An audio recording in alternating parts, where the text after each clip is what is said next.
नादिर साहब, लेकिन हसन साहब, नादिर साहब आपने देखा बड़े कॉन्फिडेंट हैं। उन्होंने कहा कि लॉयर्स की भी कोई तहरीक नहीं चलेगी। अब पाकिस्तान की तारीख तो यही कहती है कि एहतजाज होने से कभी हुकूमतें गिरी नहीं, लेकिन वकला तहरीकें बहुत कुछ पाकिस्तान में अचीव कर चुकी हैं हिस्ट्री के अंदर। जो रेस्टोरेशन ऑफ जुडिशरी मूवमेंट थी उसका भी रिज़ल्ट हमने देखा था। 18वीं तरमीम के बारे में भी सियासतदान हमें ये बताते हैं कि जुडिशरी ने डंडे के ज़ोर पे हमसे करवा ली, बिकॉज उन्होंने एजिटेशन की ना। इसीलिए आपको अब लगता है कि ये जो वकला के अंदर भी रेजिस्टेंस की एक पोटेंशियल थी वो ख़त्म हो गई है? एहसन बून साहब, तारड़ साहब ने सक्सेसफुली इंक्रोच कर लिया है। और अब आज भी हमने देखा जो वकला एक्शन कमेटी थी पहली मीटिंग में आपस में लड़ रही है। कोई कह रहा है कि बॉयकॉट करो बेंचेस का, नई कोर्ट का, कोई कह रहा है नहीं करना, बिल्कुल ठीक हुआ है। देखिए, मुल्क के अंदर ना सिर्फ वकला की तहरीक, लेकिन अगर ओवरऑल आप देखें 26 नवंबर को हुआ और उसके बाद इवन जो 26वीं तरमीम के बाद हुआ पार्लियामेंट के अंदर, उसके बाद आप तहरीक अगर देखें तो तहरीक ना सिर्फ सियासी जमातों जो सोशल एक्टिविस्ट हैं उनकी जानिब से, वकला की जानिब से उस तरह की कोई मज़ाहमत सामने नहीं आई। इवन अगर आप रिसेंटली देख लें, जो मौलाना साहब गुज़िश्ता एक साल से ऐलान कर रहे हैं कि वो हुकूमत मुखालिफ तहरीक शुरू करेंगे, और इसी तरह पाकिस्तान तहरीक इंसाफ भी कर रही है, लेकिन वो तहरीक जो है वो नजर नहीं आ रही। हाल ही में अली अमीन गंडापुर साहब को खैबर पख्तूनख्वा के अंदर बड़ी तनकीद का निशाना बनाया गया, और वो समझे जाते थे कि इस्टेब्लिशमेंट के बड़े करीब हैं, कंप्रोमाइज्ड हैं, सोहेल आफरीदी साहब आएंगे तो तब्दीली एक आएगी। लेकिन देखना यह है कि सोहेल आफरीदी साहब तो अभी तक मुलाकात नहीं कर पाए। तो सोहेल आफरीदी साहब ने 2 माह में, 3 माह में क्या नतायज हासिल किए हैं जो अली अमीन गंडापुर साहब नहीं कर सके। दूसरा सवाल यह भी है कि वो सोहेल आफरीदी साहब क्या कुछ करेंगे जो अली अमीन गंडापुर साहब नहीं कर सके। दूसरी बात यह हकीकत है कि इस वक्त पाकिस्तान तहरीक इंसाफ की जो बाहर क़यादत मौजूद है, या तो उनको इल्म नहीं है कि करना क्या चाहिए, या वो भी शायद जो केसेस हैं, जो सजाएं हैं, उनके बाद वो उस तरह की एग्रेसिव पॉलिटिक्स नहीं करना चाहते। वो यौम सियाह मनाने का ऐलान किया उन्होंने, अभी कुछ है उम्मीद आपको?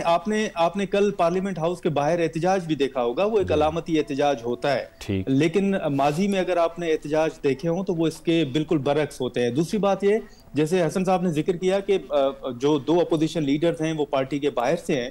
इवन अगर हुकूमत भी ये समझती है और आप लोग भी ये समझते हैं कि ये खान साहब का गलत फैसला है, तो उस गलत फैसले को हुकूमत अभी तक नोटिफाई क्यों नहीं कर रही? दस्तखत मौजूद है। अगर आप समझते हैं कि ये गलत फैसला, पहले तो ये पीटीआई का इंटरनल फैसला है, ये उनका फैसला है कि वो महमूद खान अचकज़ई को बनाते हैं या किसी और को। और दूसरी बात यह है कि सबसे ज्यादा मुखालफत मौलाना साहब की और महमूद खान अचकज़ई साहब की खुद खान साहब कंटेनर्स पर खड़े होकर करते थे। आज वही अचकज़ई साहब हैं, उनका मुफाद क्या हो सकता है, वो क्या हासिल करना चाहते हैं कि वो खान साहब के साथ है।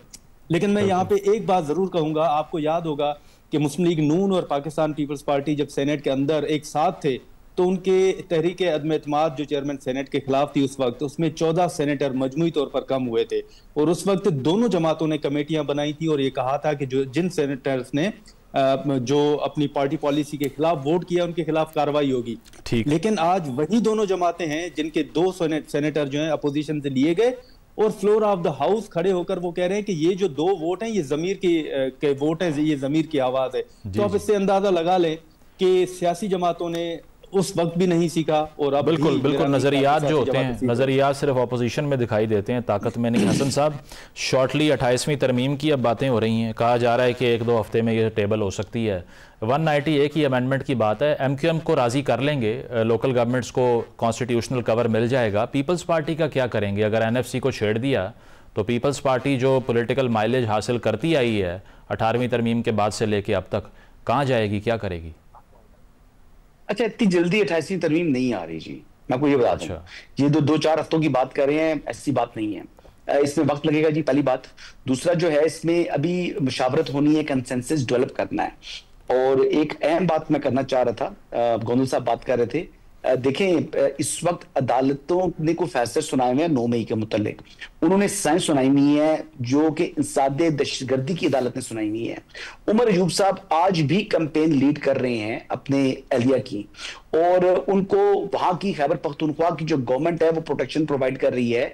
पूछना यह है कि खैबर पख्तूनख्वा क्या पाकिस्तान का हिस्सा है या इलाका गैर है? या पाकिस्तान की अदालतों के फैसले वहां पर लागू नहीं होते।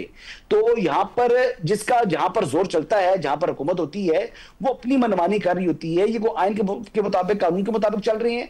अब ये देख लेना, जितने लोगों को जरताज गुल से लेकर बाकी तमाम लोगों को वहां पर उन्होंने प्रोटेक्शन दी हुई है। और ये जो खातून गिरफ्तार हुई थी, जो सोशल एक्टिविस्ट थी उनकी सोशल मीडिया की, वो फलक जावेद के सन जावेद नाम है उसका, तो उसको के ऊपर इंक्वायरी कर रहा है सोहेल अफरीदी। और पहले इंक्वायरी उसने कहा जी मैं पूछूं कि किस तरह गिरफ्तार होगी है।